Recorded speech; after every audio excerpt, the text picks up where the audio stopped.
Good morning. This is the Board of County Commissioners Agenda Setting Work Session. This is a regular meeting. It is Tuesday, April 4th, 2023. It is 9:16 a.m. This session is set to go until noon today. We're at 3000 Pacific Avenue, room 110. This is a hybrid meeting. For public virtual attendance, you may follow along on the Thurston County YouTube channel. I'm Carolina Mejia. I'm the chair of the board. Vice Chair Ty Menser is excused for this week. And to my left is Commissioner Gary Edwards. Also in the boardroom, we have Assistant County Manager Robin Campbell. We'll start off our agenda with homeless strategies. Excuse me, Commissioner, if I may, before we go there. I have a slight adjustment to the agenda this morning. It says on item number 2 that the review is for the meeting of March 4th. That should be April 4th. It's a typo. Sounds good. So just wanted to mention that. Thank you.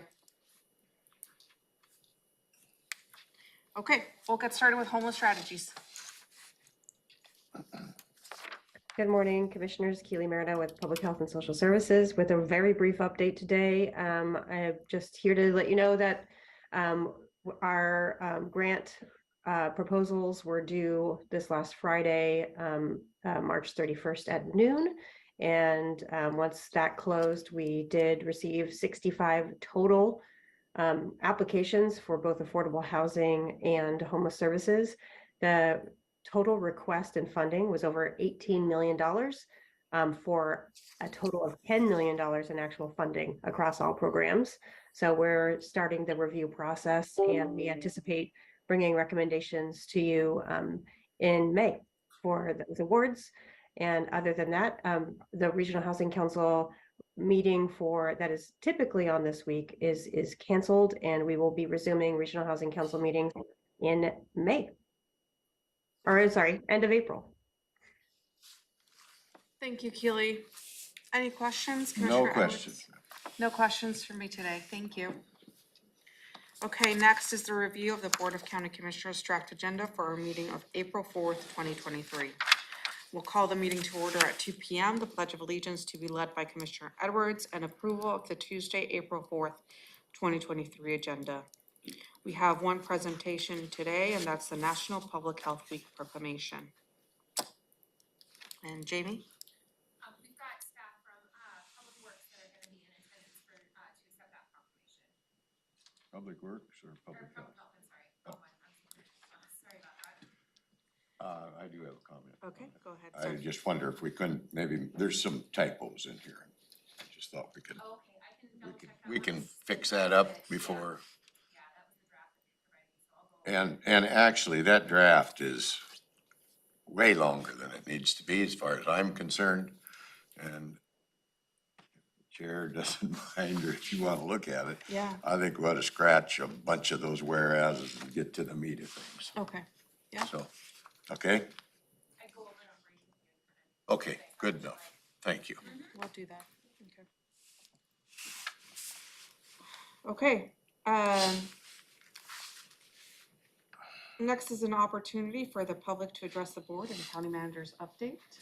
Nothing this afternoon. Thank you. Thank you. Okay, moving on to consent items A through B. Item 3A is an appointment to the Boundary Review Board.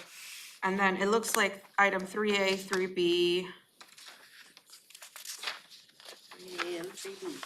and 3B are just appointments, and the next one is an appointment to the Housing Authority. Any questions? No questions, thank you.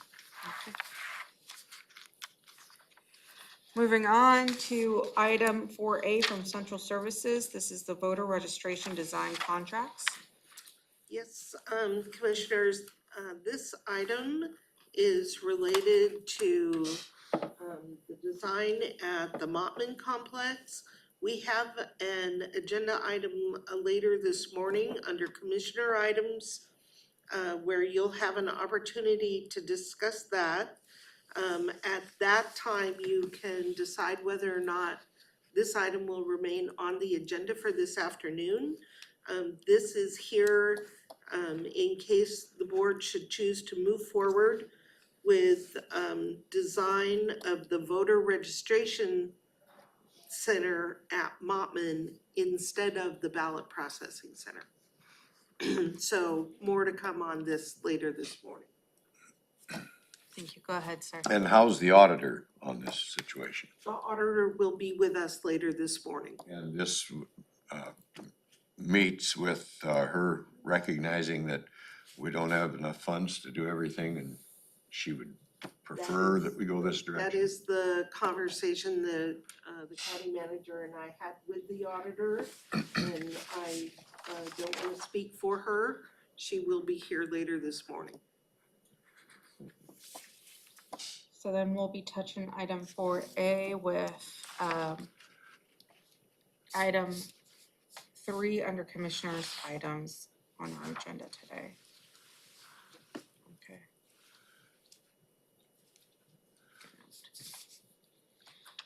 Okay, so we'll move on to community planning and economic development. Item 5A, set a public hearing for open space tax program update, farm and agricultural conservation lands eligibility criteria, CPA-16. Yes, commissioners received a briefing on the open space tax program update.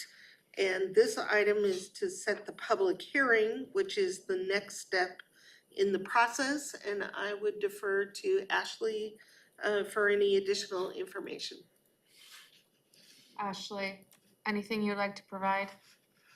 Nope, I would just appreciate moving on to the next step in the process. Thank you. Questions, Commissioner? No questions, thank you. No questions for me. Thank you. Emergency services, item 6A, execute sole source contract with the National Fire Protection Association for assessing structure ignition potential from wildfire training. Yes, the board heard about this item last week. This is a contract with the National Fire Protection Association for the training necessary for assessing structure ignition potential. And this organization is the sole provider of this service. And Ben might like to fill in a little more information about what we would do with this contract. Hi, good morning, commissioners. Just as a reminder, this training is funded by a FEMA hazard mitigation grant through the Washington State Military Department. The grant was approved by the BoCC on 6/14/22 and is currently in the 2023 budget. What it does is the contract is to execute 6 two-day trainings, 1 day of didactic training or in-class training and 1 practical training on how to really protect the boundaries around homes and create a more wildfire preventative environment as we move forward. Thank you. Questions, Commissioner Edwards? And that's money coming in, right? Yes. Well, the grant is money coming in, the contract is money going out. Right, but I mean, we're not hitting general fund. We've No, got- no general fund. Okay. Thank you, Ben. Thank you. Is this training, one question, is this training is it for emergency services staff? Who is this training for specifically? No, it's for the community, and it's a train the trainer type of course where we're actually training a lot of our partners alongside of the Washington DNR. So we're looking at contractors that we're talking with on how they to educate them on how to make a more, and the community in terms of how they design homes to be more I'm blanking on the term, I apologize, but more preventative and make them more safer in a wildfire-like environment. As we have drier and drier summers in Western Washington, we really need to help protect our homes and how to make them safer as we move forward. Thank you. Resilient. That's what I was looking for. Resiliency to make them more resilient to wildfire. Thank you, Ben. Okay. So we'll see these being offered, I'm imagining? Yes, there'll be 6 trainings that span from this May through the spring of next year. Awesome, thank you. Okay, moving on to information technology, item 7A, annual voice infrastructure maintenance renewal, TriTech 2023. Yes, this is the maintenance contract. It is an ongoing cost to maintain our telephone service system throughout the county. Okay. Questions, Commissioner Edwards? Is this shared by from a budgetary position, what is it, about 60% general fund? Roughly 60% general fund, and then all funds that use a phone, which is all employees, so every fund pays into the cost of this service. Is Sherry interim? I'm sorry? Is Sherry the interim director or is she the director? She just signed, I've not made this announcement yet, Oh, but okay. she accepted and signed the offer letter yesterday. She will be our new director. So does that take, it just says interim and I thought something was happening, so, okay, I'm fine, Okay, thank you. that's good news. Congratulations, Sherry. Very happy to have her in that position. Okay.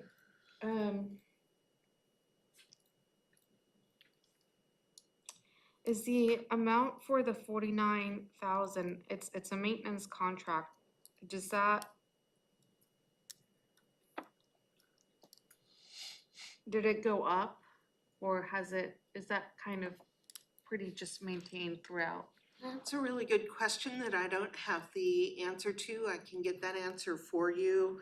If it did increase, it's probably not a huge increase. As you see, this amendment allows for up to a 10% increase per year in future years, but we generally don't see jumps that big. Okay.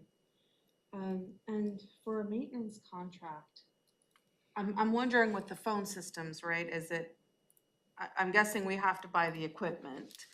And so kind of what maintenance, So this is more of the system itself rather than the equipment. We did purchase the equipment, but we also purchased the underlying software, if you will. okay. Everything's digital now, right? Yeah. So we have the underlying software that runs the system, and this is the contract that when anything goes wrong, like every once in a while you see an email that says the phones are down, that's when this is activated and we get their help. Okay, that's great to know. Thank you.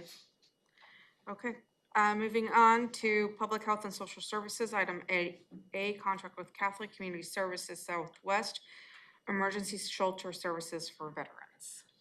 This is a contract, a renewal of a contract with Catholic Community Services, who operates Drexel House. This provides beds for homeless veterans. And it's my understanding that this is a not to exceed amount that we only pay for the service when we use it. So if someone uses a bed night, we pay for that bed night. And then we have Lenise here to fill in any gaps or answer any questions. Thank you. Lenise, any additional information you would like to add? No, she covered that adequately. Commissioner Edwards, question, sir. Yes, the funding source is, Veterans Fund.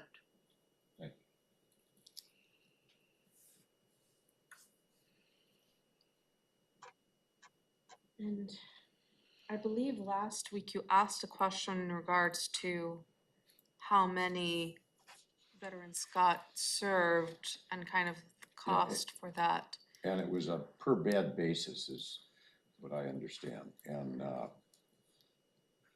we get billed after the fact how many beds they provided. It was explained to me, so, Correct. thank you. Denise, do you know the number of bed nights we paid for last year? I can look that up, but I know that the total was 13,500. And I can pull that up and send that over. Great, thank you. So You're welcome. did we sign like a $50,000 contract last year as well? And out of that 50,000, we only used 13,500? Correct. Okay. And if I can interject, this is Mark Moffett, a social service program manager.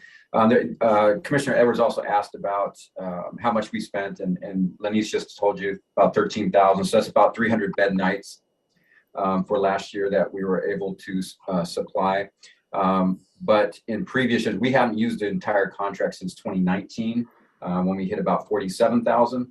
And then we went down 17,000, 13,000 for this past year. So we saw a trend down, but we're also seeing that pick up with the Veterans Assistance Fund. So I'm not sure what to expect this year. Thank you. Okay, moving on to Public Works. Thank you both. Item 9A, resolution and call for sealed bids for furnishing and supply of various asphalt materials. So this is a request for bids so that the county can establish contracts ahead of the need for asphalt and road maintenance materials, so that when we need to purchase them, the contract is in place and we can expedite the process. But this is the call for bids. And Mike is also with us to answer any questions you may have. Thank you. Mike, any additional information you would like to provide? I don't have anything to add, but any questions, I'm do my best to answer. Questions, Commissioner Edwards? No questions, but I do think time is of the essence to get this done because materials are going up. Yep.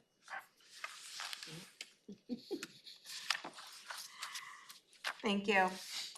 Thank you. Okay, and then after that, we'll review our standing items, and that will conclude our meeting for April 4th.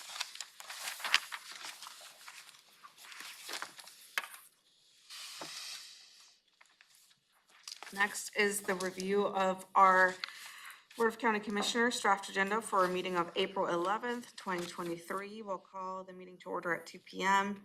The Pledge of Allegiance to be led by Vice Chair Menser, approval of the April 11th, 2023 agenda, and I'll scratch the approval of the board meeting minutes. No worries.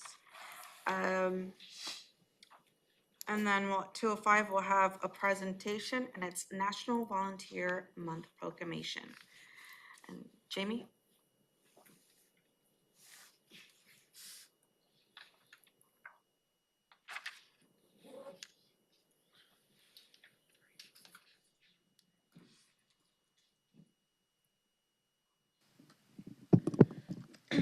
Sorry about that. So we have got staff coming over from, I believe it's Public Works and Public Health. Both have reached out to some externals, and I'm waiting for confirmation on whom is going to confirm to come and accept that one. Can we invite the United Way? I'm sure that's who Public Health is thinking of inviting. But They might be on the list that they've reached out to. I'll double check on that because she had like 5 or 6 people that Renee, I think it was, their PIO had reached out to about it. Perfect. They've been helping us with the point in time count. They sent out this huge email blast to their email list server. And so they were out there. A lot of their volunteers were out there helping with this. And anytime we've needed volunteers or they've Yeah, stepped absolutely. up. I'll double check and make sure that they've been contacted. If not, I'll reach out. Perfect. Do you have any other? Sounds good, thank you. Okay. Perfect. Moving on to opportunity for the public to address the board and county manager's update.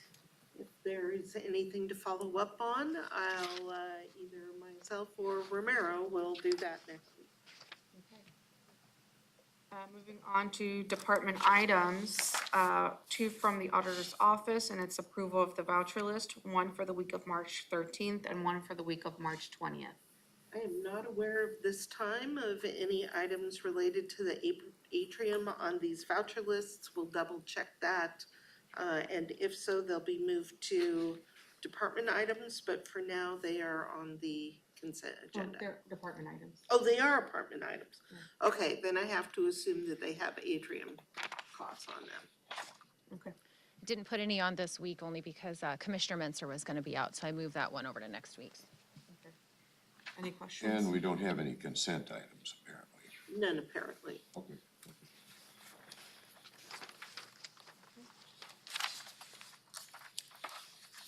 For now.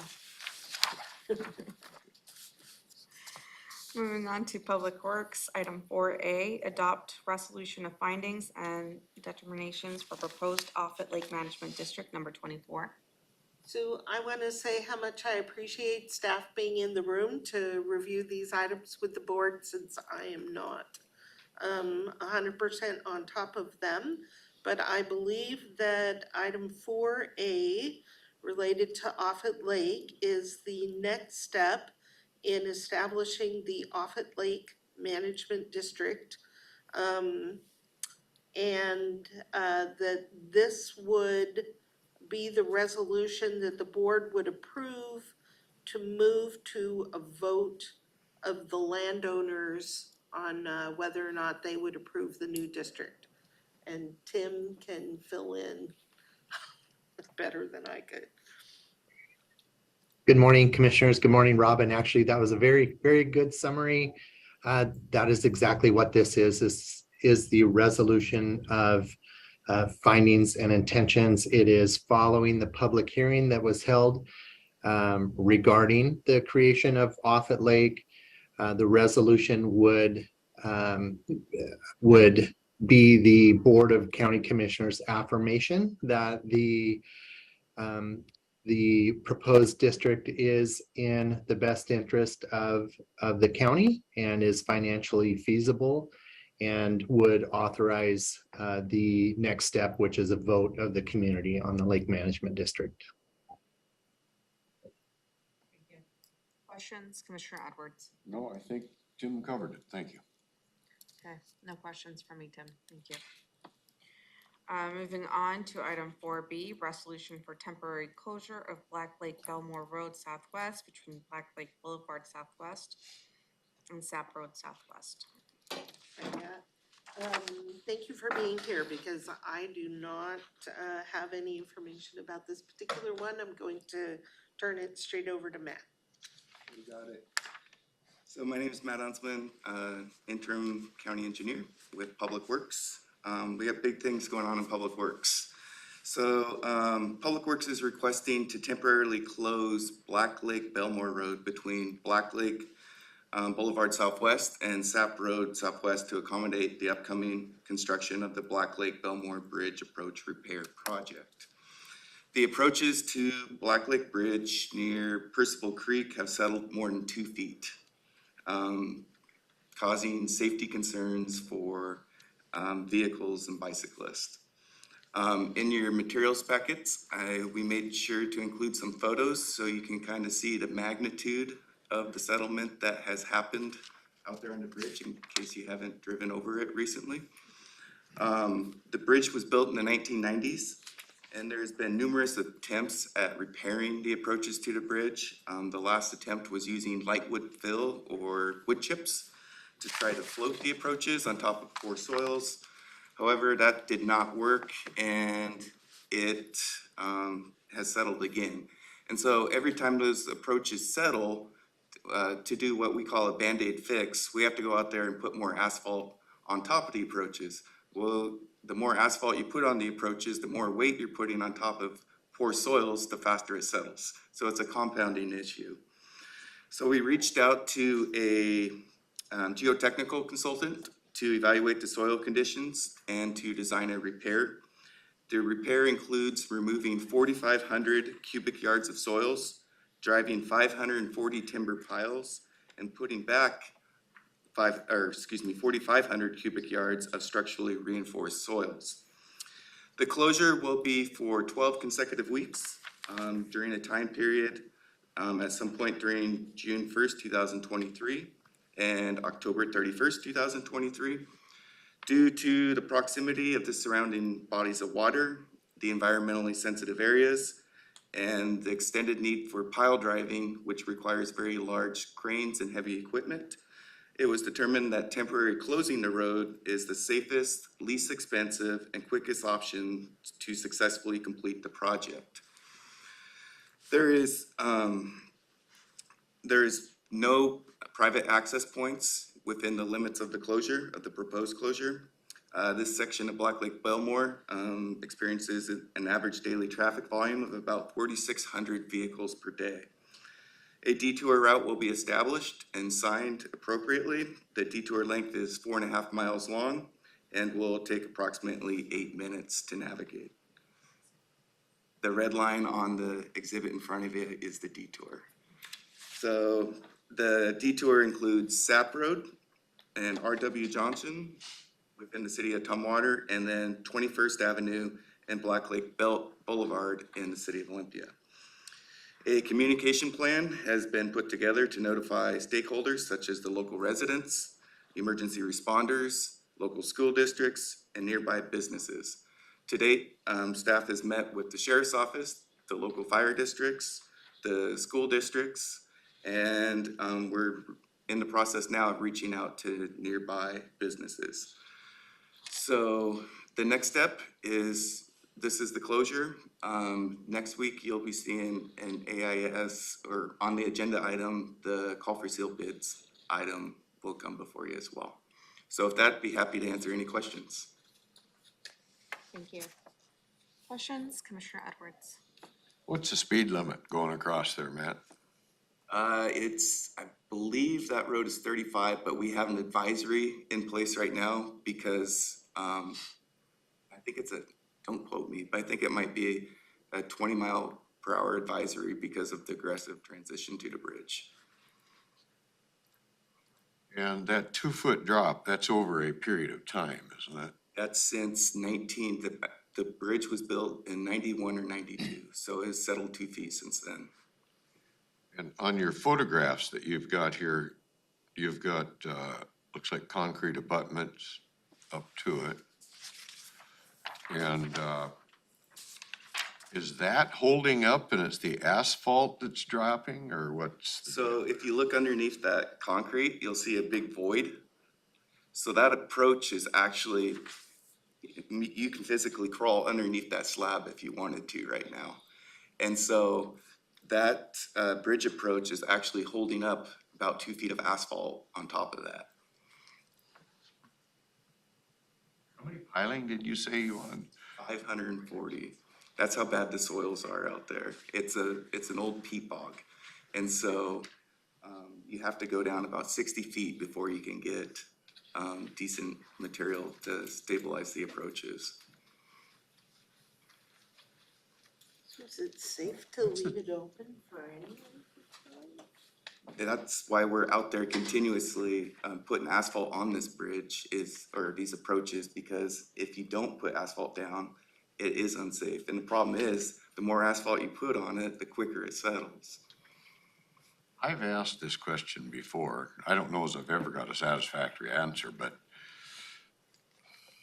in the military, we had span material, pretty lightweight, holes all through it, used it for, swampy aircraft activity, covering stuff just like this.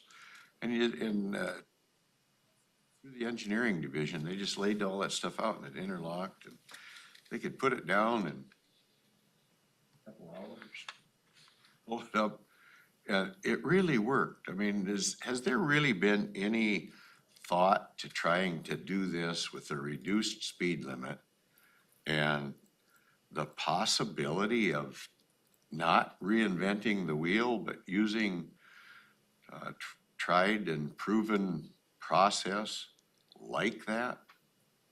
And for that very reason, that's why we don't have staff on. We reached out to a consultant because we wanted to make sure that we got that expertise of somebody who could look at all those different alternatives. And while I can't speak to whether they considered the exact type of improvement you're speaking of, I can tell you that cost was taken into, because what you're describing would be cheaper than installing pilings, but they I'm assuming when they were doing the alternative evaluation, they determined that that wouldn't suffice. How much is this gonna cost? It's about $3 million.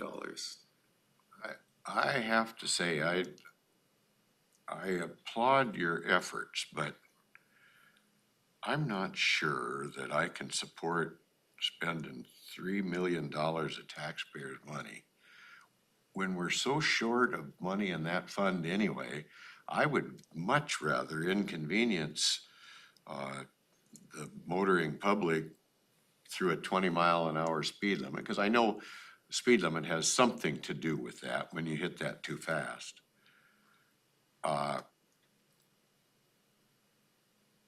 You know, the engineering division out there at Fort Lewis actually built a lot of that park over at,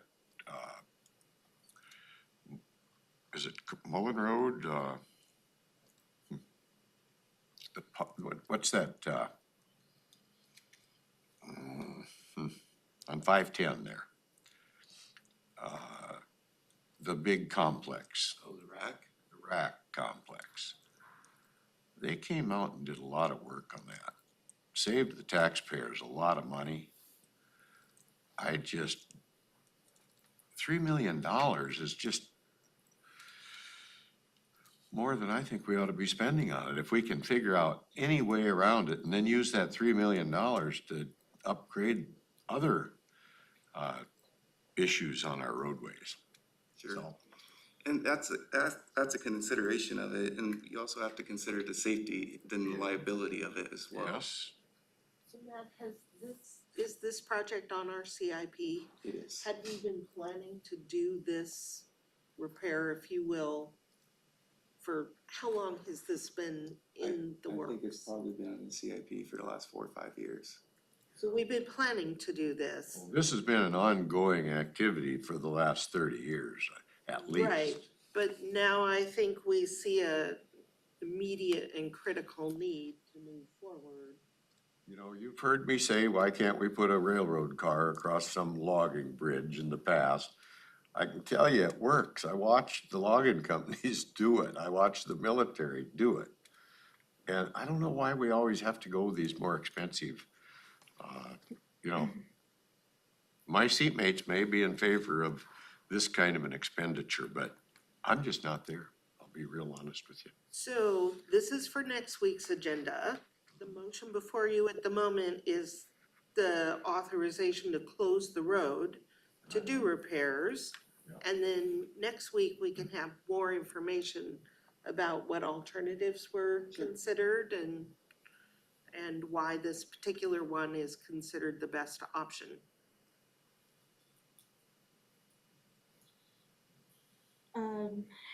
So my questions in relation to this project are, so you said it was a 4.5 mile stretch. True. But how long is the actual replacement that you're gonna do? It's not gonna be for that 4.5 miles, I'm guessing. No, so it goes back a couple hundred feet each direction of the bridge, because it's not just the immediate approaches that are failing on the bridge. The soils, the peat bog extends for several hundred feet both directions of the bridge. Need something. And that peat bog has been an ongoing problem. We've got another one down in Zinkner Valley or something. There's one very similar to It's this very similar. that we're faced with too. And I just don't understand why we don't try to get a cheaper fix. $3 million is crazy. It's just, I don't believe it's necessary if we would explore these other options. Hell, the engineering folks out there at Fort Lewis need the training anyway. So, and they've helped us before. I don't know, did we ever ask them? Did you ever, you know, I mean, I know you're new to this position. I'm putting you on the spot, but, we're supposed to be stewards of the taxpayers' money. And I know we have liability issues and stuff, but we can control that with speed limit issues. Speed bump, speed limit issues. There's other ways. This has been a pet peeve of mine for many, many years. Well, the speed limits may I mean, that's absolutely not a bad idea, but reduced speed limit won't resolve the underlying fact that there's gaps beneath the road. Well, no, but it does, limit the damage. It's the same as any other bridge activity. When you go over a bridge too fast, it vibrates and shakes and settles and breaks. Actually, one of the biggest problems we have out here is people go too fast with boats on their cars. And we've had the sheriff's office report to us that the boats will actually separate themselves from the vehicles going over this bridge. That's where we need these metal plates across there. Then you don't have that big drop, you know, the metal plates make up for it. I'm just gonna ask that you look into that. So we'll see what happens with the rest of the board. I wanna do a field trip out there. Pardon? I wanna do a field trip out there, What? a field trip. Oh, yeah, it'd be well worth looking at. I mean, I'd like to meet you out there if you do decide to go out there. it needs to be fixed, no doubt about it. Just to kind of see, I want to see the, you know, for me, it's hard to like get from the pictures, the actual, We could do another $3 million down on Zinkner Valley as well, but it doesn't get the traffic. This gets 4,700 vehicles or something a day. Zinkner Valley gets 47 a day, maybe. Right, and that's where I think you gotta consider what type of improvements is also based upon the type of traffic and the amount of traffic that's going over the bridges too. Down in Zinkner Valley, that probably would be a strong candidate. okay, great. Thank you, Matt. Thank you. So more to come on this. Yeah, thank you, man.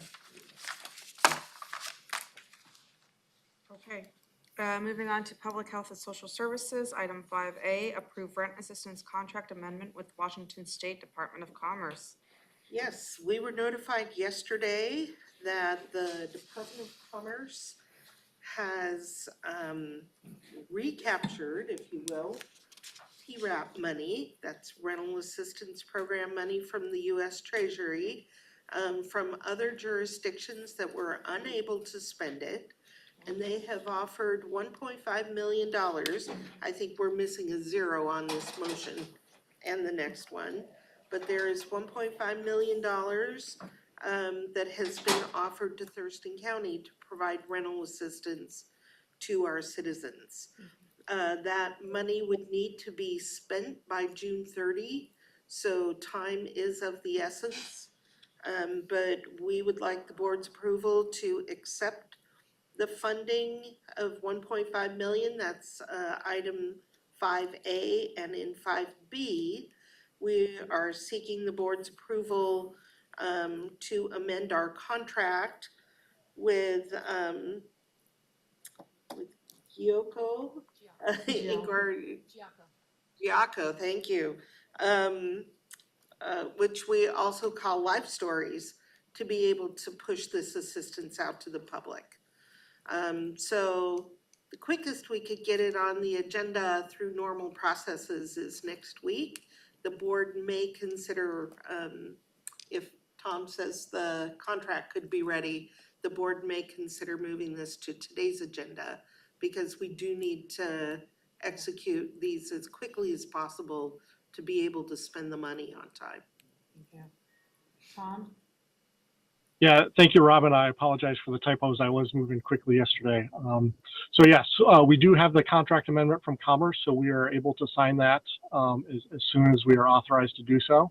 And then we'll be able to move that money with Live Stories. We do have a waiting list of existing clients. We don't have applications in-house that are waiting to be approved, but we continue to have demand from our community for these resources. And so we do have a substantial waiting list that we'll be able to reach out to and ask them to submit that application. So the sooner we can get this money flowing, the better. If waiting till next, whatever the pleasure of the board is, we will work with. But happy to receive this money and get it out into our community. Thank you. Questions, Commissioner Edwards? It's hard to oppose money coming in to help our folks out. Is this the contract that we've amended it like 14 times now? It feels like that. Yeah, and there's I mean, actually, it's been quite a few, right? it has been We've quite a been few, able and to the, receive money because we have been doing a better job than others, I guess is why we That's right. did it. We So- are doing an extremely effective job of spending the money that we're given. In the past, I thought on this issue, there was, you know, like the 11th Amendment or 9th Amendment. I don't know. And I don't see that here this time, so maybe it's not exactly the same. It is indeed the same is it? contract. As Tom said, we just got notice yesterday. We got this on the agenda as quickly as possible. We could certainly add the agenda or the amendment number. We could look. Yeah, I think we've done that in the past. It just kind of shows that we're doing good work and it clarifies that. I don't want to hold this up, but is there any, are we to the point that we can explain to the public why we went to this other outfit? I mean, if we're gonna expand another contract with them, are we there yet that we can let the public know all the underlying facts that have been held in abeyance until we have finished this? We're not there yet? Not yet, no. We're getting closer though, right? We are So we getting can tell the community our story Soon. as to why we've done certain things. We're very hopeful that we're able to do that soon. Okay, no, I'm fine. Thank you very much. Thank you. Would you be opposed to move, if the amendment number is added, would you be opposed to moving it to this week, or would you? Oh, yeah, we could do it for this week Today. if that would make it work better, so we could get money out to those folks in need. I'm all Time for it. is absolutely of the essence here. Whatever we can do to kind of push it out there and make sure we're helping those folks. Okay, Tom, so if you'll correct the typos and if we can add the amendment number of the contracts, that would be great. I will do that in the next 5 minutes. Thank you. Thank you. Thank you, And then Tom. Jamie can Great. move it to today. okay, so. Great, thank you. It's 2 matters today, and that is great news that we're getting an additional 1.5. And you hear about it all the time, people seeking this rental assistance and this help, and I'm wondering, once we're kind of reaching towards the end of this, I would like to see if there's data of, of like the demographics around, like which county, like which area kind of applied, and the demographics on the age range. I think it would be like insightful for all the commissioners. And maybe this is something that can be done like maybe later in the year as this money starts to dwindle down from Department of Commerce. We'll see what kind of demographics are collected at the time of the application that we've got handy. Yeah, we can do it. We certainly have race, gender, ethnicity. We don't have age data, but we can happy to provide that information to you. I know, I was hearing that our senior community is really struggling with issues like this in terms of rent, and I was just wondering, maybe that way we could really see which areas of the county are being impacted by that. Yep. There was data kind of back that Let's up. see what we've got and we'll put something together. Okay, well, this is great news. So we'll move item 5A and 5B from the April 11th agenda to the April 4th agenda today. And Tom will be making, adding the amendment number as well as adding an extra 0. Love to add those more zeros. And then that will conclude our agenda for April 11th. Then we'll review our standing items. We have a Board of Health meeting at 4:30 p.m. Thank you. What's that word asks us to? Okay, so for our Board of Health agenda, I am neither the chair or the vice chair, so I'm just gonna, David, do you wanna kind of walk us through the agenda? I'll do my best. So the meeting will be called to order at 4:30. Then there is an opportunity for the public to address the board. Jamie just gave us a proclamation, which is Prescription Drug Take Back Day proclamation. So I guess we can look over it and make edits and pass them back to Jamie, but does anyone want to talk about this? Yeah, I'll let Gretchen speak to this. Hi, Gretchen Teller, Division Director for Community Wellness, and I am helping to cover for Chris this week. He's out, but Chris will be here to accept the proclamation, as will Angela Jefferson of Tumwater City Council, Keith Bryson, a volunteer resident, and then Rand Hodgson of the Tenino Middle School principal, and others from those community groups that work together.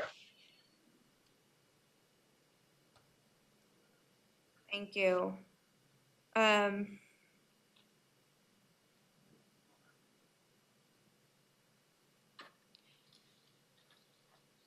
So is there like an event specifically for this on April 22nd? How does it work? I apologize. I do not know the date, but in the past, they have had events. I know that there's been one held in Tenino in the past that's been pretty well attended. And I'm not sure though what that date is right now. I will definitely find out. Yes, I do. Go ahead.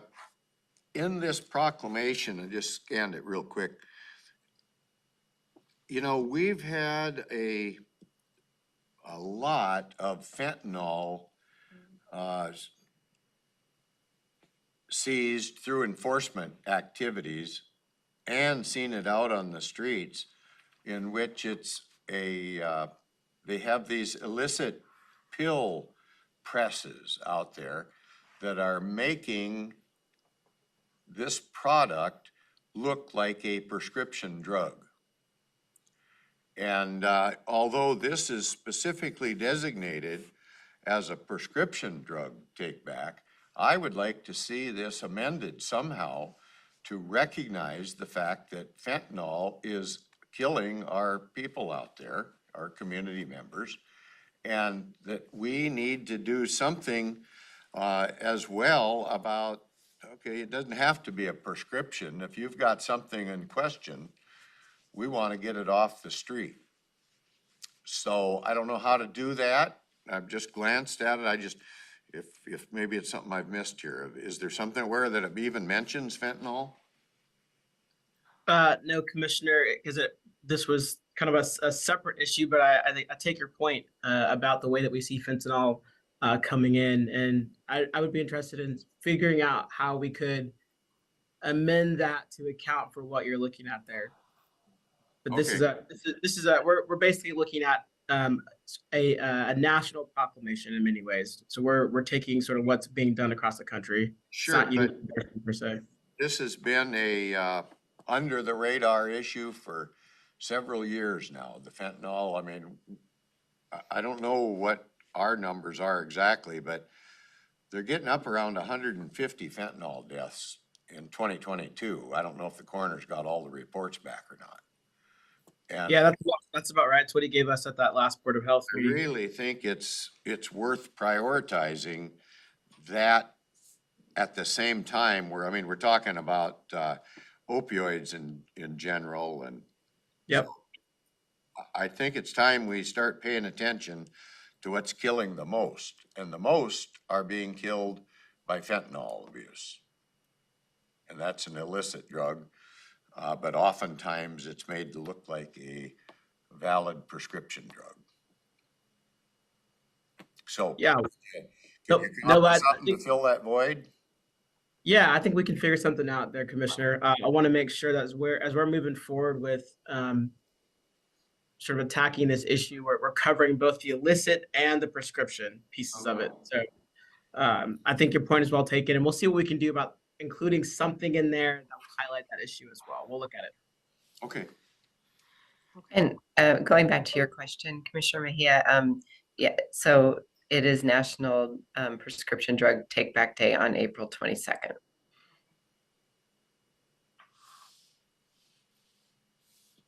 I'm good. Let's see what they come up with. Yeah, okay. So more to come on the proclamation. And then there's going to be, for department items, there's going to be a legislative update. Yeah, the Board of Health Chair wanted to get an update on at least two items that were happening in the state legislature. One was on the nurse staffing bill that you guys have heard about, I think, several times, which I believe is Senate Bill 5236.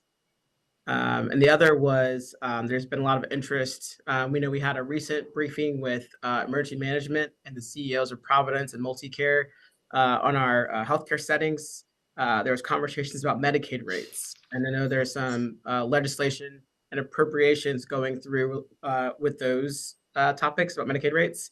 So I was going to provide a quick update to the board on where we stood on both those issues at the time.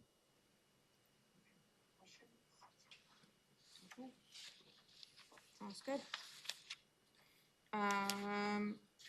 Okay, item 5, which is the Board of Health Fiscal Subcommittee appointments. Yeah, I believe we've had two board members reach out to express their interest. And so we'll confirm that at the board meeting. And hopefully they will not take back their interest at the board meeting. That's good. At the board meeting, there was a lot of, so that's good. Okay. Any questions on that? Not necessarily on that, but maybe being David's with us. As we move forward to 5 commissioners. Yeah. We can only have a like amount of other elected officials or something like that. I mean, I know there's some complications coming down the pike as far as, how big do we want this Board of Health to be as far as being a manageable entity, if you will, under RCW, because that's what we're responding to, is we're following an RCW that lays out what we need to do. And I'm just wondering, are there other jurisdictions that have dealt with this as far as an expansion? And I'll just say, like Spokane County just expanded to 5. Are they there yet? I don't know what Spokane County is doing, and perhaps David does, but I can tell you that we are working with our attorney to determine whether or not the law requires all county commissioners to be on the Board of Health, or a subset of county commissioners to be on the Board of Health. Like if we had 2 county commissioners on the Board of Health, and then you would cuts it need back, or even 3. two community members, because that needs to balance. Yeah, so. Right, so. I'm just trying to make it. Right, a adding little 4 easier new to members to the Board of Health makes it kind of big, Yeah. but, so we're exploring with the attorney what the requirement is. So would it be 12, is what it would go to the Board of Health? Yeah, instead of 12 and- Yeah. members? If we ever get the. Tribal thing figured out, so. Anyway, just food for thought, trying to figure out a way to make it manageable. So we're working on that, and David, do you know what Spokane is doing? No, I don't. I was curious, actually. And I'm happy to find out, and I can present it back to you guys about their plans. I also want to give you a quick update that I did end up getting in contact with Vicki Lowe of the American Indian Health Commission, and told her about our extreme interest in making sure we get the tribal position filled for the Board of Health.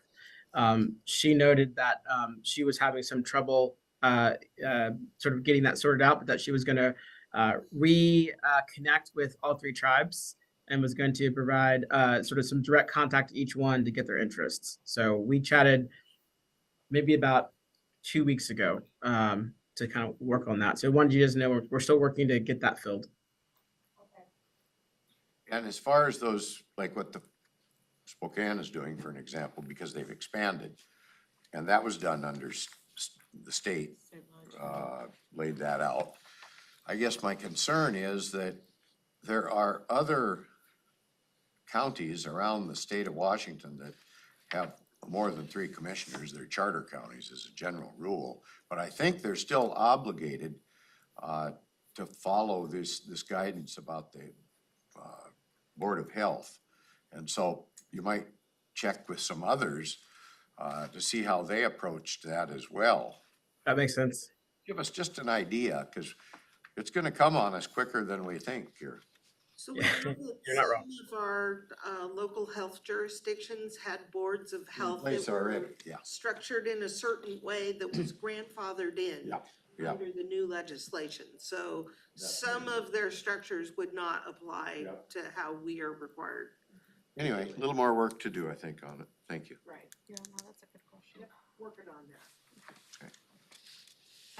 Okay, moving on to item 6, which is the Nisqually Reach Septic Operation and Maintenance Program Renewal. Over to you, Art.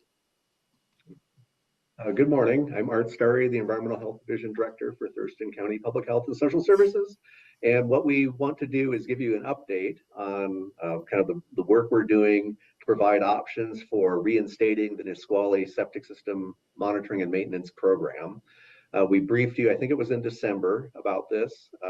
And what's happening is the Nisqually area has a special septic system monitoring and maintenance program. It's been very successful. However, the ordinances that implemented the program have provisions that have the program sunset at the end of this year unless it's reenacted or reinstated by the board of both the Board of County Commissioners and the Board of Health.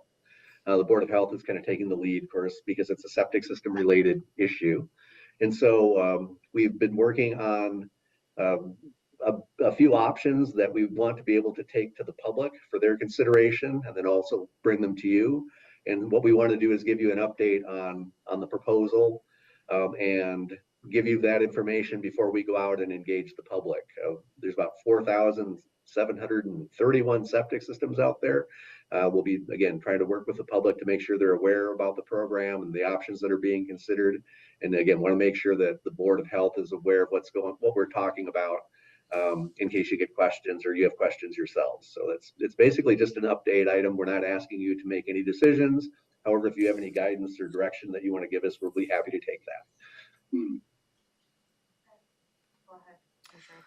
Art, didn't we have another district out there? It seems like I remember we extended another ordinance and gave it legs, more time, whatever, probably 4 or 5 years ago, didn't we? Yes, you're correct, Commissioner Edwards. That was the Henderson Inlet area. So there was because of shellfish downgrades in both Henderson and Nisqually, these special programs have been created. The Henderson program was created and enacted first, and it had the same 10-year sunset date in it that the Nisqually one does. I mean, it has the same provision, but because Henderson was enacted earlier, the sunset date came up earlier. And so I think it was 2017, we came to the Board of Health and the Board of County Commissioners and asked them to reinstate the program, and you chose to do that. So you're correct. This is very similar to the Nisqually, to the Henderson program. It was modeled after it. We fine-tuned it some based on our experiences with Henderson, but it's the same concept, and it's actually been just about as successful. About 90% of the septic systems in both Henderson and Nisqually are current with their monitoring and maintenance. That's extremely high percentage if you look around Puget Sound. So it's a good program. It's something we think we believe should be reinstated. So, but we want to, obviously that's your decision as the Board of Health and Board of County Commissioners. When we did that, I think you made mention that we made some minor adjustments. Was one of those adjustments that we found that there were some properties out there with multiple septic systems on them that were getting a free ride, basically. Correct. We adjusted that to address that somehow. Yes, we adjusted that. And you were kind of the lead on that particular amendment. And what happened, as you said, is that we would had some properties that had 2 or 3 septic systems on them, some actually many more than that. And the way the rate structure was set up is that we didn't charge any extra for that, even though they take quite a bit more time to go through the paperwork each time the monitoring and maintenance information comes in for them. And so what we did actually started in Nisqually and then repeated in Henderson is we have an additional charge for each additional septic system that's on the property. So that helps cover the cost for the effort it takes to review the paperwork and records each time the owners of those systems submit them to us. Did we make adjustments then already to Nisqually? Yeah, so Nisqually has that same basic framework. So we learned with Henderson, we made, it was costing a lot of time and effort. We put in, when Nisqually came around, we made that change. And then when Henderson was reinstated, we made that change again with your guidance. So we don't have to make that change again? I don't think we need Sounds to like change we've it got again. done. There's some other, we don't need to change it again. There's some other things that we'll ask the public and for you to consider, but not that one's already covered. I do think that if the board decides to extend it, what was it? Did it just go out another 10 years or something? How did we do that? That's what with Henderson, we reinstated it for another 10 years, or you reinstated it for another 10 years. And I don't recall that we had a lot of public outcry about what we did about that, because it's been a working program for quite some time, right? Right. I was very pleasantly surprised that the public seems to accept the program. There were shellfish downgrades as a result of this program and several other activities that took place within the Henderson area. The people supported the program. They continue to support the program. I was pleasantly surprised that at the level of support that we got, and that there wasn't really any negative feedback or criticism when the program was reinstated. I guess just as a suggestion, anytime you make change, a lot of times it kind of stirs folks up. And I would suggest that as we move forward with this, that we make those minimal changes that you're talking about, but we don't get into rate structures and all that type of stuff that's gonna fire everybody up. Let's get one thing done at a time somehow. Okay. Maybe extend it and talk about other things later, maybe. Well, that makes sense to me. I mean, this is a good program, and we want to have it continue. And then if in the future, if the Board of Commissioners, policymakers, community members want to look at something else, we'll certainly do that. But right now, our focus is on Nisqually. And doesn't this put us in line for some ecology grants if we I don't know, because we're better off than other counties around the Puget Sound, if I remember right. Yeah, we're in very good shape, actually. For these two programs, a lot of people point to them as models. There's another county that has some other counties have really good things too, but these have been successful for a long time. And so a lot of people point to them as models. And as you've indicated, when you have had success, and when the community and policymakers take steps to improve water quality and protect public health, that often puts you in line for grants. And we've received quite a few grants because of our efforts in these areas. Okay, thank you. You sure?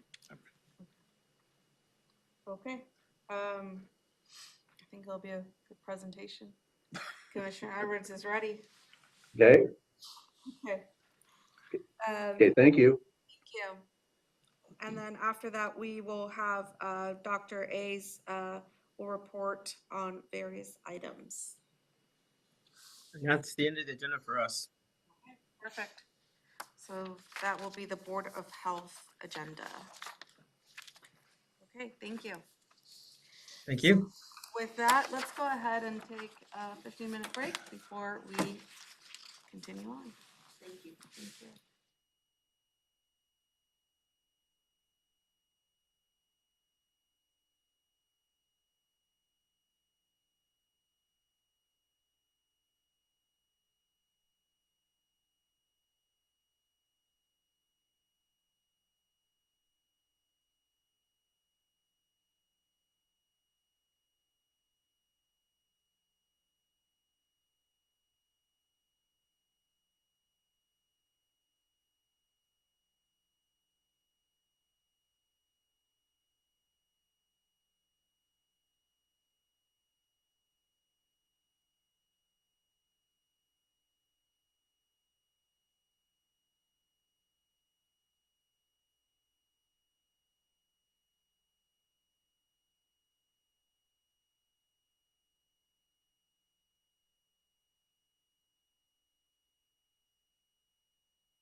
Okay, we are back from break. It is 10:45 and we left off with proclamations and awards and advisory boards and commissions.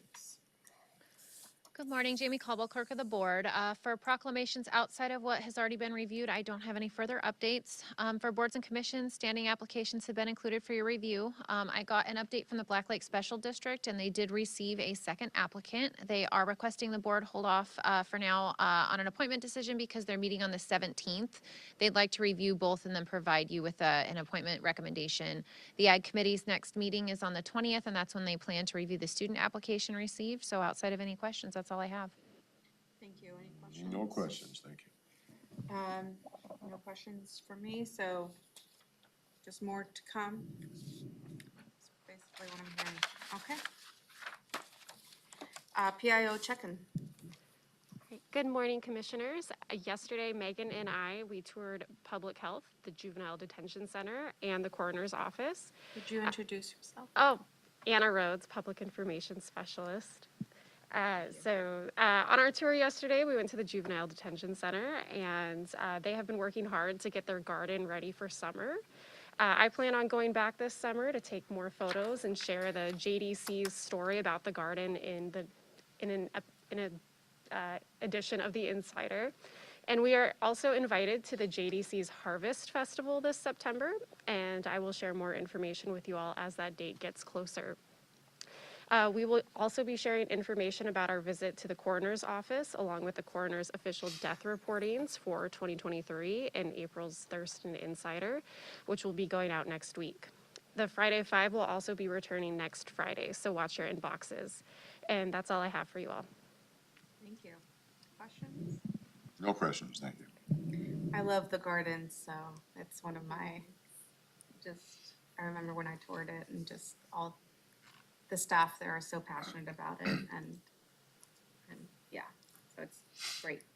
The coroner's one will be interesting for sure. I know the coroner's very passionate about his tours and he does a great job at it, but. He's very thorough. Okay. That's awesome. Okay, legislative update. So I am not going to go in detail through the report today because today is a major cutoff day at the legislature. Fiscal committee in the opposite house. They are moving many bills, but I am going to turn it over to Katie, who's going to tell you about one bill in particular.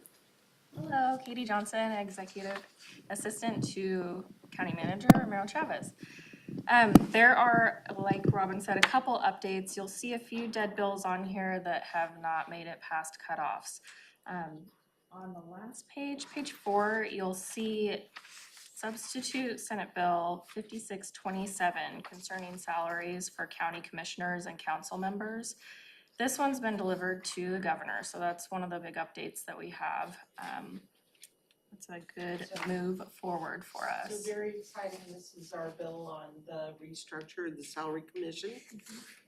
And so it has passed and is on the governor's desk waiting for signature. Awesome. While waiting, I did look into a couple others and do have a couple other updates that you won't see on this, but you'll see on the following week. I just caught them this morning. So on page 1, you'll see House Bill 1004. The speaker has signed that, so it has moved on. Down a little further, you'll see substitute House Bill 1077 concerning courthouse facility dogs. The speaker also signed that. And then you'll see on page 3, the Senate bill is dead for this one, but the House Bill 1645 concerning meetings of county legislative authorities, the speaker has signed that as well. So which one is that? That's going to be House Bill 1645, second to the last on page 3. Oh, okay, I got it. So it was more, Second to Senate left. bill is dead. Senate bill is dead, so you'll see that in red right next to it. But the House bill you'll see in that purple. And what does that entail, just roughly? It's concerning meetings of county legislative authorities. When going back through the Senate bill report, authorizes county legislative bodies to hold regular meetings outside of the county seat up to once per calendar month and per calendar quarter under certain circumstances. That was a restriction or something somewhere. Yeah, okay. Those are the updates that I have. Any word on our 1022? I don't, but I can look into that for you. I know that it was, Here, let me look it up really quick.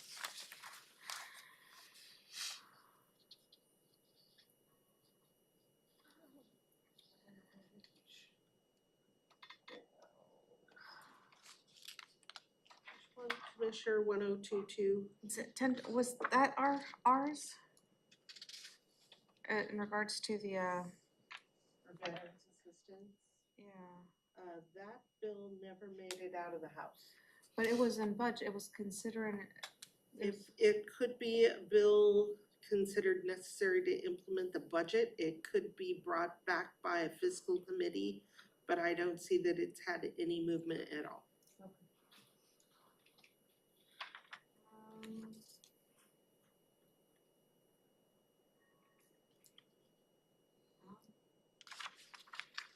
I'm glad that the governor is signing the salary commissions. I know I testified a couple of times for that one, so so that's Today- good to hear. Go ahead. Said we'll have that fiscal commission cut off opposite house, so the next one after that will be April 12th, and that's the final, so there you go. Thank you. Any questions, Commissioner? We've also seen the first budgets out of each house, and I'm glad to report that our court impact funding is in both budgets. So that's positive too. Okay. Next is a briefing, public decisions pending. There's nothing for that, so we'll go ahead and move on to our commissioner items. The first one is Legacy Forest LTE, or Yes. letter to the editor. Thank you, Commissioner. Before he left on his break, Commissioner Mintzer provided this draft letter to the Ed Board and asked that the board review it, and if you are both okay with this, that we get it out as quickly as possible. So I see one thumb up, two thumbs up. Great. Who will push this out then? All right, good. Quick and easy.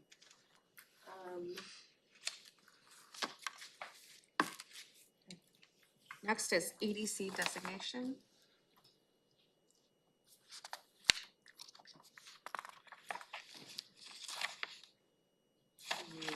Jenica is gonna walk you through this request and then we'll talk about next steps. And this is something that we've done quite a few times in the past. Yep. So Jenica Machado, Economic Development Manager. Every 2 years, the Department of Commerce begins the process of contracting with the Associate Development Organizations, or ADOs.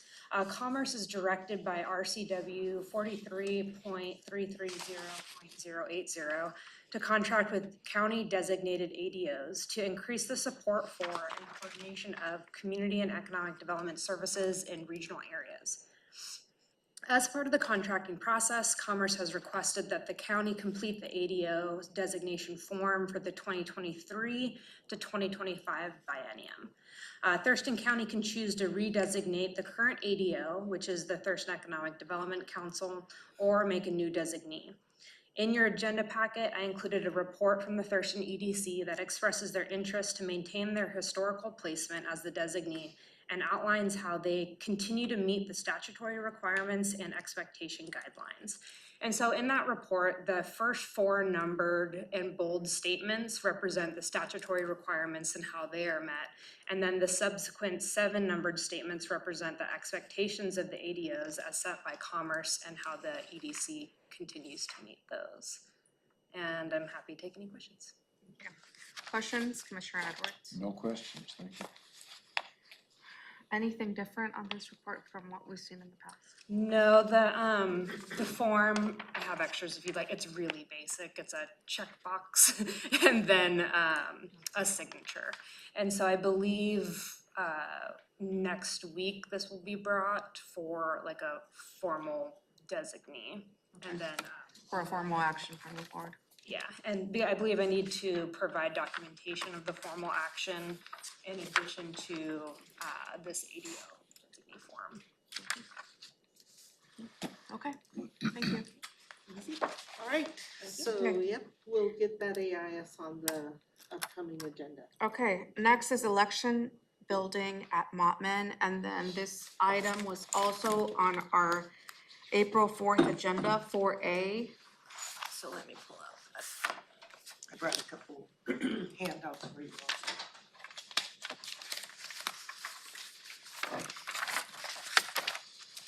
Just has a few statistics of it. Great, thank you. Photos of November. Okay.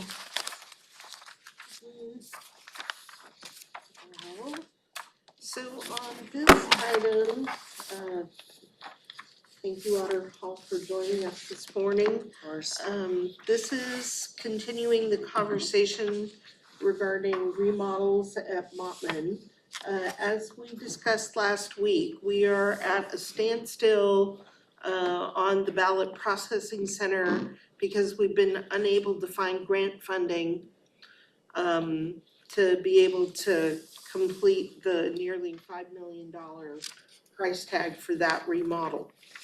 So the other, shifting attention for a moment to other needs of the auditor's office, we also need the voting center to be bigger, quite frankly, yeah. We need more space. Somewhere. Yes, yeah, more space, more secure, appropriately housed, as Mary said. So what the county manager and I talked to the auditor about is perhaps we take this opportunity at Mottman, since we need to move the auditor out of Building 5 on the courthouse campus. This might be the time to, instead of the ballot processing center, do the remodel of the voting center. And we would use money, I had presented to the board some flexible funding that the board could review and, if you should choose, shift from the ballot processing center to funding the improvements at the voter center. So there's a few items in your packet. There's a little worksheet that looks like this. It is the very short list of other funding that's available. And then the second page that I provided you, and there's a copy of this, Mary, so that you have them too. You're welcome. This is back in February, we got pre-design costs for all of Mottman. I think it was February, I'd have to look at the date, this page is not dated. But this, gosh, it could have been last year. In any case, it's been a while that we've had this page. February doesn't feel long enough ago. This is a breakdown of the costs of the various building should the pre-design concept get followed. The board, it was a year ago, the board approved a design for the ballot processing center, and it's the design work that actually gets us to the total cost. So you see here, the initial cost of the ballot processing center for construction only was just under 3 million. Once we completed design and added all the soft costs, the price tag is 4.7 million. In pre-design, the initial cost of voter registration is 2.2 million. However, in our conversations, that included constructing a drive-through window, if you will, and structure. The auditor said that she would forego that, and other improvements that she wouldn't really need necessarily to bring the cost down substantially. But we do need to do the design work, and that's what's on your agenda for this afternoon. Authority to go out with the contract to get the design work done. Is that the 221,000? Yes, yes, 221,000 for a design contract. And again, we would be quite frugal in the work that could be done, because we would do it within the funding that the board authorized, much like we're doing with the Capitol, or not the Capitol campus, the courthouse campus on the hill. The funds available are the rent that we've collected at Mottman. There is 120,000 available from that source. There is interest from the 56 million that we deposited into the ARPA fund. There is 466,000 in interest that would be available for use that the board could choose to devote to this project.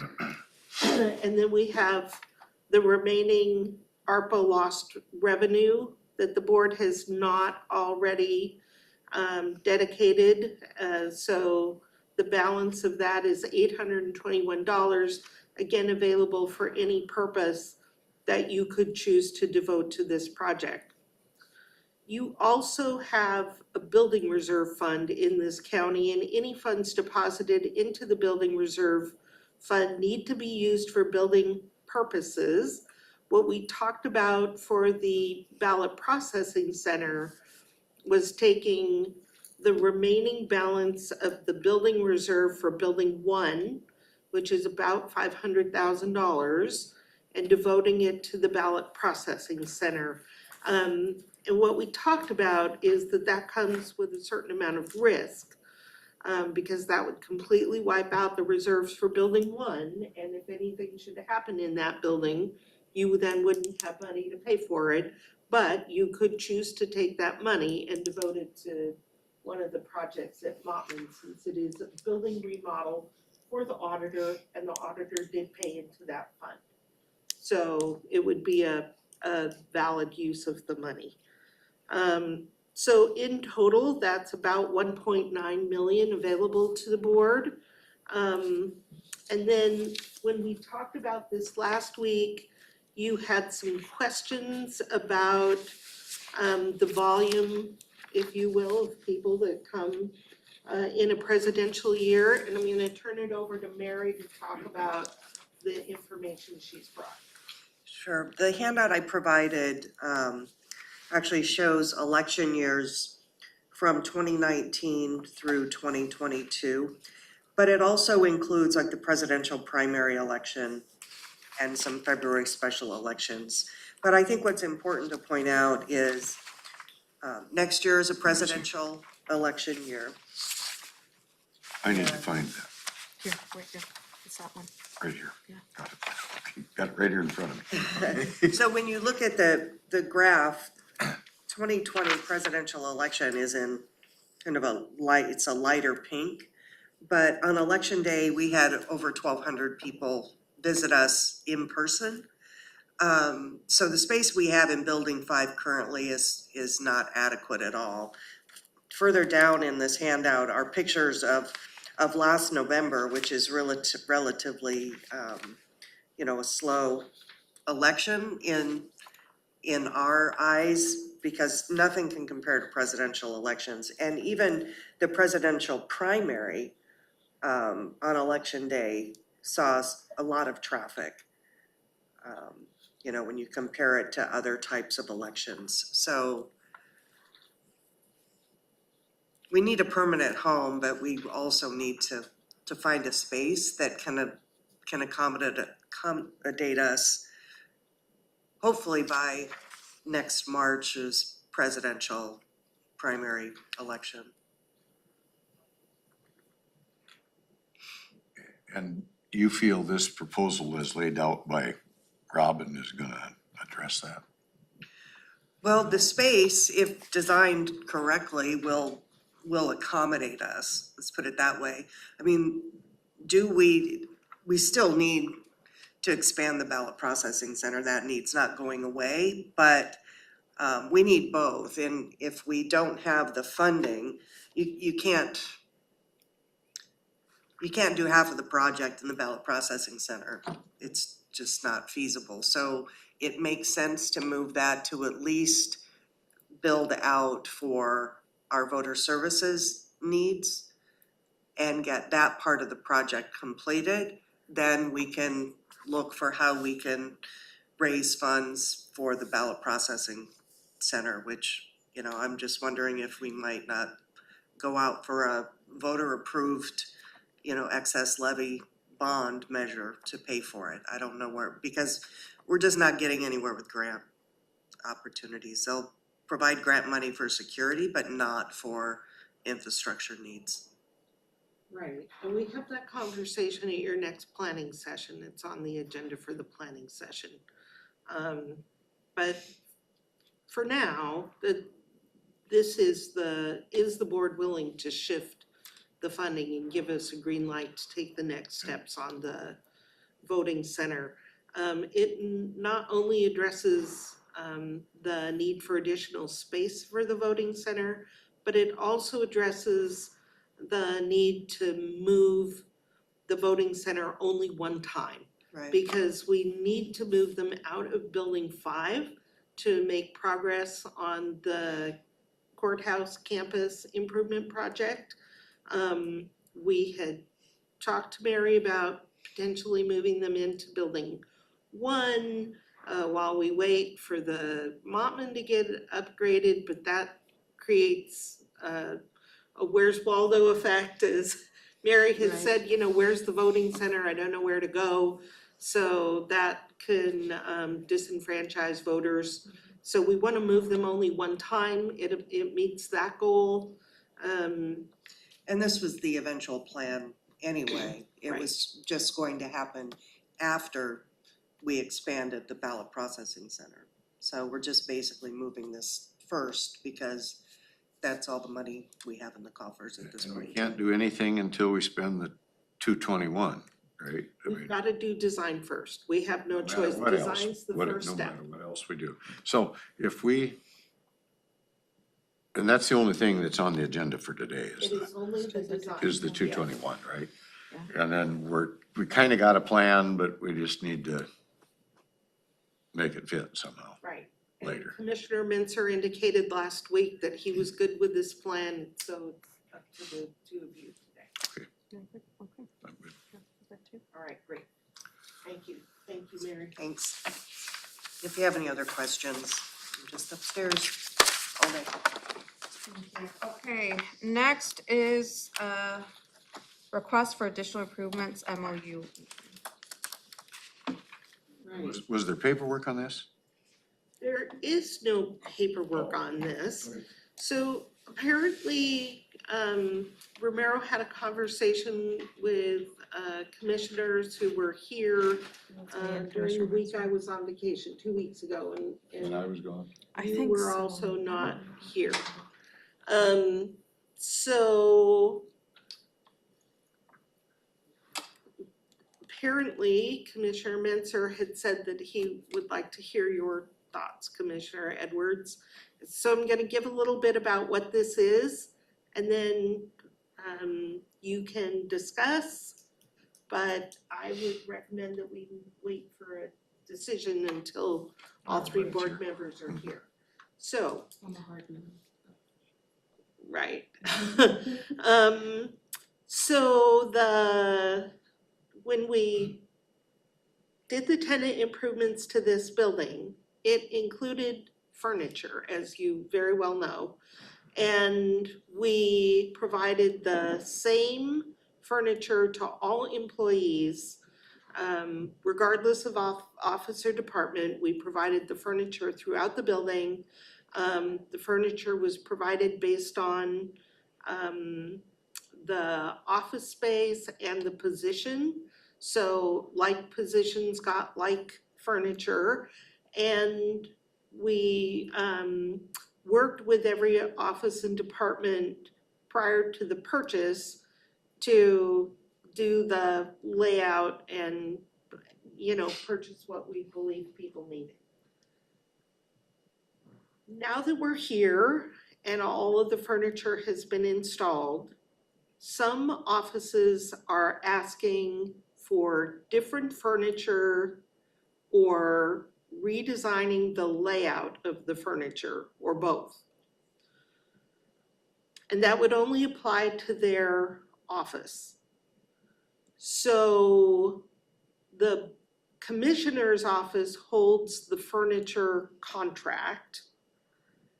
And the discussion that's been had is this proposal that if an office wants to reconfigure or have different furniture, that they would enter into a memorandum of understanding with the board, and where the agreement is that that office would pay for its changes out of their current budget, and also an agreement that that office would not come forward with any budget amendments for this year for things that they didn't pay for to be able to pay for the furniture.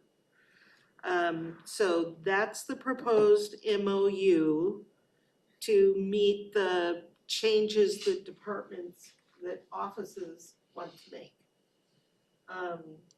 I don't know what additional information Romero might have provided 2 weeks ago, perhaps Commissioner Mejia, if there's anything I missed. But basically the offices would be reverting less general fund money than they otherwise would if they went forward with this. Let me ask you something on on our interest income that we're able to utilize. It's got to be already substantially more than what we'd seen over the last couple of years, isn't it? On our interest income, on savings, whatever we've got in the bank. In the general fund? Yeah, well, wherever we get it from. Sometimes we sweep, you know. We account for all of that, and that's included in my forecasts already as part of the Nothing new fund there balance. that, Nothing new there. because it made a real big difference on our insurance funding, the pool of funding that we had access to do things with. Just because, you know, it's a substantial, you know. If they got 1.9 million additional from us. Yeah, yeah. So anyway, well. I'm still salty about that. A whole nother topic. We'll discuss that later. I guess. But anyway, on this, I tell you what, this is hard for me because I didn't think this was a good idea in the first place, you know, so, and were we gonna have everything covered to do this and all those questions? You want to So, hear my train of thought? I'm kinda, yeah, I'm more in line with the chair, I think, on this issue, but anyway, go ahead. So my train of thought on this was, and kind of what I expressed at that previous, when we first discussed this, was that for me, like moving to the atrium, right, it was already hard enough, right? And I was very specific where this is about needs. It's not about wants. We all have wants of what we want. But this is in regards to specific needs to be able to satisfy those needs temporarily. What I've seen is that this has become more about, well, I want this and I want that and I want and I want and I want. And if we allow this now, we're also going through another remodel over at main campus that's going to cost us $50 million. If we allow this then you better expect that those folks over there are gonna come back and say, well, you allowed this here. We're also wanting to have that allocation set. And that's gonna be a big impact to the general fund. I feel like I'm scrounging pennies for the market study and I just think this is opening up a can of worms. So that's why I was a hard no on this. I can see this just getting out of hand, so. Kind of opening the door. Opening the door, wide open. So that's why I'm a So no on it. what are you expecting at this point? I mean, cause I, you know, from day one, I'm kind of more right here, you know, with the chair than I am. For all my past reasons, plus these newly explained reasons, which I realize are real. So Romero had asked me to bring this today, reviewing the notes from the last meeting. What Brandy found was that a decision will be made when all three commissioners are present. We don't have that today. So what I would recommend to you is that we could bring a draft of the MOU next week and with all three of you here, make a decision at that time. And will it have, dollar amounts and where it's No. going and? No, because we don't know what all the changes are that the. That even makes it office harder. wants to- when you Yes, don't I know. agree. I mean, supporting something that's a maybe, and maybe it'll be this, or maybe it'll be that. We're basically signing away An that open check. authority. Yeah, Yeah. basically, and it's. And I'm not there, you know, I mean, so we can address this next week or whenever you decide to. And I know the MOU has those contingencies of like, you can't come back for a budget amendment, but at the end of the day, if, you know, I can already hear, well, there were legislative changes or, oh, you know, short staff, so I had to approve overtime. And we're still gonna be in the hole with that, so I just, Is there anybody that's made these requests that said, well, I just can't do my job because the desk isn't purple and we gotta have a purple desk? I mean, I'm just using, that's an exaggeration, obviously, Both the but. assessor and the auditor have approached us. Okay. I'm good. So, more next week. Sounds good. okay. So that will, we're towards the end. Can I Yeah. bring up one other issue? Yeah. Under- Commissioners, yes. Where are we at on implementation on the gopher thing? Cause I'm getting some I constituent was complaints. just reading that email right now. Okay, about, I thought we were getting this implemented and I thought we were there. we're headed down the road. We've solved the problem and, I thought so too, and I thought we had the land. yeah, so It's what's, possible that the fees have not been established yet, so I could certainly check in with Josh and see where we're at. I mean, I hate to put, you know, Josh on the hot seat without giving him forewarning, but I think it's pretty crucial that I thought it was solved. I thought so too, like, Okay, so from now what I what? heard, it was, and, you know, when we moved this through and we kind of really pushed it through, was that it would, you know, basically it would be open by the end of January, because I know we had to extend it, so it couldn't be at the beginning of January, it was gonna be towards the end of January. So I thought that process was open. I mean, I feel like that's what we've been promoting, that's like, this is resolved, and so I'm sorry, I don't have an answer for you right now, but I could certainly get a hold of Josh and get back to you on that. So I feel like in things like this, it would be good to know, like, if we're having trouble implementing this process, it helps. We should know something. It helps us, I feel, as a board, kind of be like, okay, yeah, sorry, we're having issues with this, but getting emails like this, you know, where people are having issues with this, and then having absolutely no information and being like, oh, I thought it was already in place and running, and Right. and it being the opposite, it is. Do we know if Josh might be available right now? Let's see if we can get him here. So while we wait to find out if he might join you now, what else? Do you have anything? That was my main thing for today. No.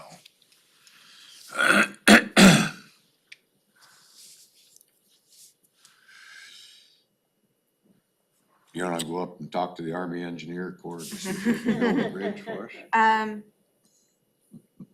And I spoke with this to you, Robin, but yesterday, but the class and comp, We need an update. we need an update on that. I think it's gonna be really hard to make budget amendment decisions without knowing the impact of that market study. And I know that they're working on the implementation of, the positions and getting the positions up to date. But I think we need to know what that budget impact is, because it's really hard to make financial decisions without having the full picture of it. And so it would just be good to at least have something before we start the budget amendment, because right now we've been kind of putting things aside, right? And leaving that padding up. But Right. I'll check in with Maria on where we're at with that. okay.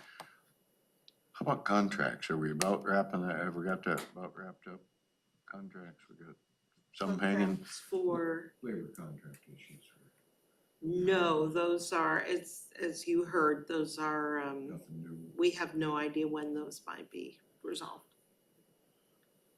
Recognizing that, because that kind of hangs up what we're gonna do on distribution, on some funding, so, okay.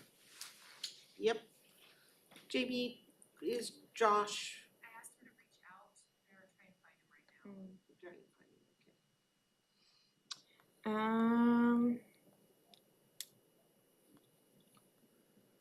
Trying to think. Has the coroner gotten in touch with you in regards to a recruiter for the pathologist? No, we had encouraged him to do that when the board first established the position, and he chose not to. Is he interested now?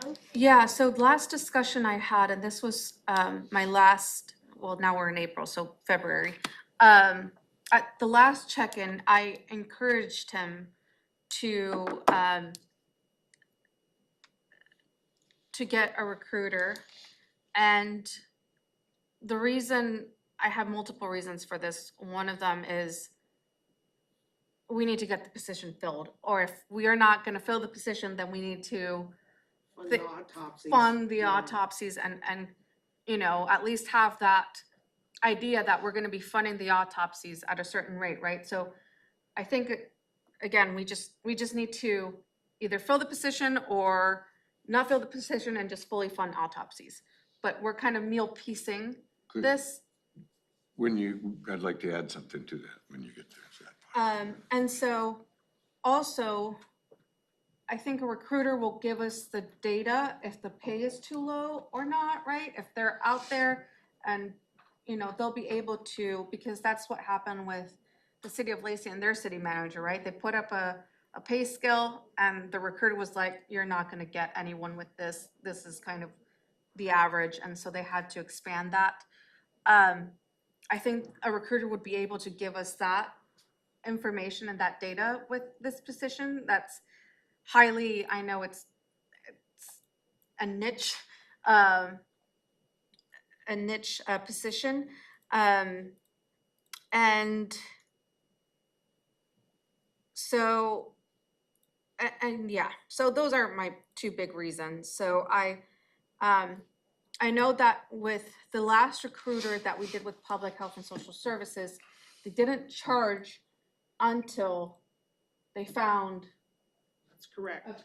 a group of applicants, or they found someone, not sure how that. It was when we hire one of the applicants that they are instrumental in helping us recruit, that's when we pay them. When we pay them. So I don't see what the downside is, and so I don't know if, and he seemed interested in it when I spoke with him that in February, and so just, I don't know if we can follow up with him again and offer him that. I just don't see the downside to it, and I think we really need to do something. All right. And Commissioner Edwards, you wanted to add something? Just on the autopsies themselves and the cost involved and the numbers kind of being like crazy out of control. At what point do we almost do like a triage on autopsies and say, well, we need to know what kind of bullet that was versus we need to know if that person died from fentanyl or heroin, you know? I don't know, where are we drawing the line, and where does this, because the state pays for a portion of these autopsies. To what percent, I don't know exactly, but at what point do we finally get to the point of saying, well, we just can't do an autopsy on everybody for everything, but we have to do it on certain things, you know, on homicide or. So it's my understanding that the coroner doesn't have that kind of an option. Well, that's what I'm wondering about. Is it, I mean, as sheriff, you know, I had to quit going to certain accidents. I had to Right. quit. Prosecutor gets to choose Yeah, who the to charge. prosecutor decides which ones he goes forward with, which ones not. Understand, and So then- what's the RCW that's driving this, that maybe we need to make that tough call for the coroner? He doesn't want to do that. I don't blame him for not wanting to do it. But at some point, it's our responsibility to pay for it. And if we don't have the resources to pay for it, what are we gonna do? Right. So Right. I need a little more information about what, you know, we're gonna pay quite a fee if we do get a person hired, and then, you know, then we're gonna be charging other entities and such to cover that as best we can, but so far, we haven't even been able to get a bite on the position, as far as I know. So there's a lot of things that come into play, and some tough decisions need to be made, you know. You've all heard me say there's only so much room in a lifeboat, and no point in sinking the boat, like loading it up with everything. So at some point, we gotta figure this out. I do believe that the coroner has spoken to this in the past, but we will certainly follow up. When he's with- spoken to it, he just said, I gotta do all these autopsies. Not RCW 1234 says that I will do it, and if I don't do it, they're gonna, you know, take my birthday away. Okay, we can certainly follow up with him on that as well. I don't know what the solution is. It's not a good solution, I'm sure, whatever it is. No, we're not. It's not, but as you said, the numbers are And as just far as constant. Josh, I mean, I don't know, you know, he's probably doing something. Heck, he didn't know we were He's a busy guy, Yeah. yes, so. asking so about it this, could but be I think it's a still crucial thing available. to get to the bottom of it. What the heck is going on?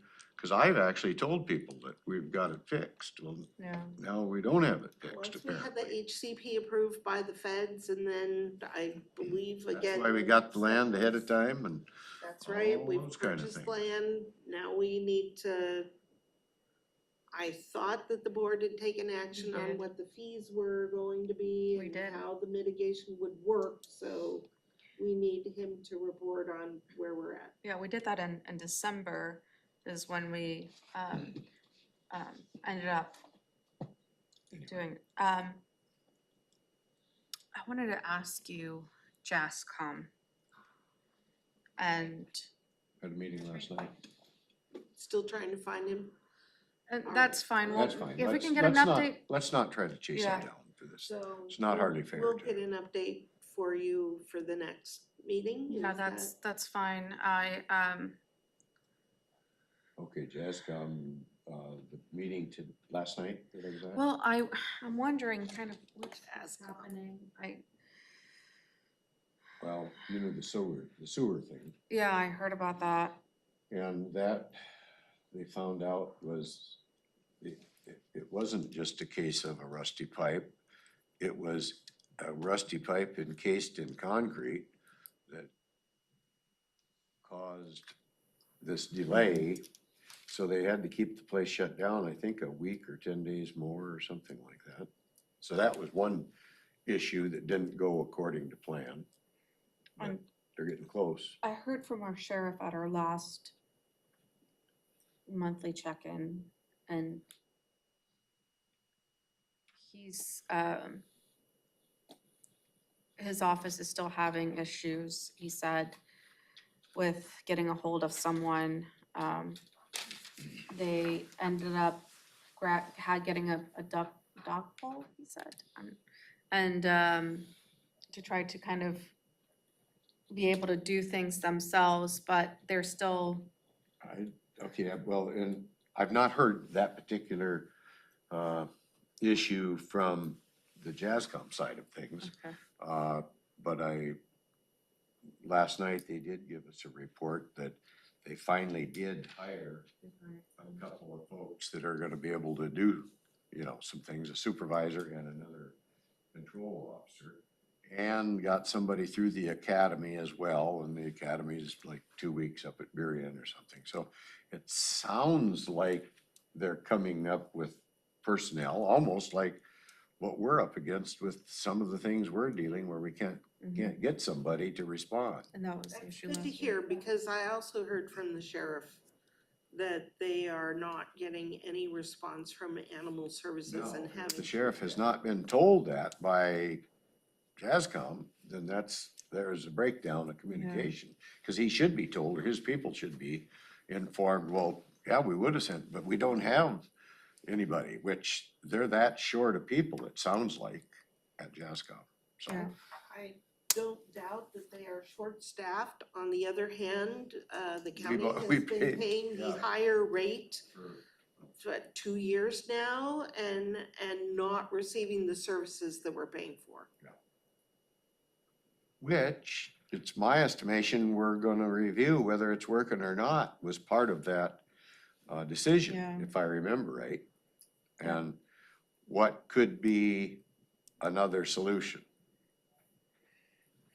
Yeah. But Well, there was a ton of discussion about it when the board chose to increase the funding. But we're paying over $1 million a year. Yeah. And if our residents aren't receiving the service that the board specifically approved the increase to pay for, then what do we pay? Right. Where's our money going? But last night at the meeting, I didn't hear anything other than these Yeah. deficiencies that were pointed out. I just wanted to kind of pass that Okay. on from, cause I heard from him and he was frustrated. Maybe I can track the sheriff down. He's probably a little easier to find right now. But I'll quiz him on where we're at on this. Great. And let's see.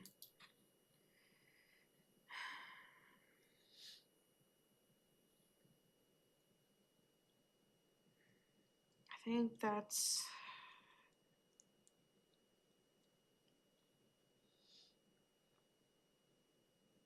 it. Okay. Okay, so See you back here at 2. see you back here at 2. It's 11:34. We are adjourned. All right, thank you, commissioners. Thank you.